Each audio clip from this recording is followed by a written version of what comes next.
Hi friends, welcome back to my YouTube channel. ಇವತ್ತೇನು ಮಾಡ್ತಾ ಇದ್ದೀನಿ ಅಂತಂದರೆ ಕಡಲೆ ಹಿಟ್ಟಿನ ಸೇವಾ ಮಾಡ್ತಾ ಇದ್ದೀನಿ ನೋಡಿರಿ. ಅದನ್ನು ಹೆಂಗೆ ಮಾಡೋದಂತ ಹೇಳ್ತೀನಿ ಬನ್ನಿ. ಮೊದಲಿಗೆ ನೋಡಿರಿ, ಕಡಲೆ ಹಿಟ್ಟು ಸೋಸ್ಕೊಂಡಿದ್ದೀನಿ. ಅದಕ್ಕೆ ಸ್ವಲ್ಪ ಉಪ್ಪು ಹಾಕ್ಕೊಂಡಿದ್ದೀನಿ. ಹಾಗೆ ಸ್ವಲ್ಪನೇ ನೀರು ಹಾಕಿ ಚೆನ್ನಾಗಿ ಗಟ್ಟಿಯಾಗಿ ಕಲಿಸ್ತಾ ಇದ್ದೀನಿ.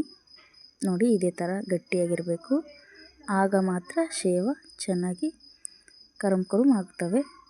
ಇದಾಗಿದೆ. ಈಗ ನೋಡಿ, ಒಂದು ಪಾತ್ರೆಯಲ್ಲಿ ಎಣ್ಣೆ ಹಾಕಿಟ್ಟಿದ್ದೀನಿ. ಎಣ್ಣೆ ಕಾದಿದೆ. ಈಗ ನಾನು ಸಾಚದಲ್ಲಿ ಹಿಟ್ಟನ್ನು ಹಾಕ್ತಾಯಿದ್ದೀನಿ. ನೋಡಿ, ಈ ಥರ ಸೇವಾ ಮಾಡುವಂತಹ ಸಾಚ ಇದು.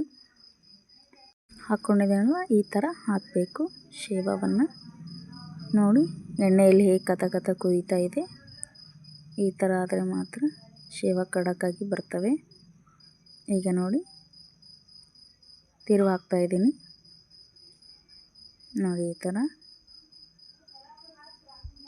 ಈ ಕಡೆ ಸ್ವಲ್ಪ ಎಣ್ಣೆಯಲ್ಲಿ ಕರೆದಾದ್ಮೇಲೆ ಈಗ ಸೇವಾ ರೆಡಿ. ನೋಡಿ ಯಾವ ಥರ ಆಗಿದೆ ಅಂತ. ನೋಡಿ, ನಾನು ಮುರಿದು ತೋರಿಸ್ತಾ ಇದ್ದೀನಿ. ಈ ಥರ ನೋಡಿ, ಎಷ್ಟು ಚೆನ್ನಾಗಿ ಬಂದಿದೆ.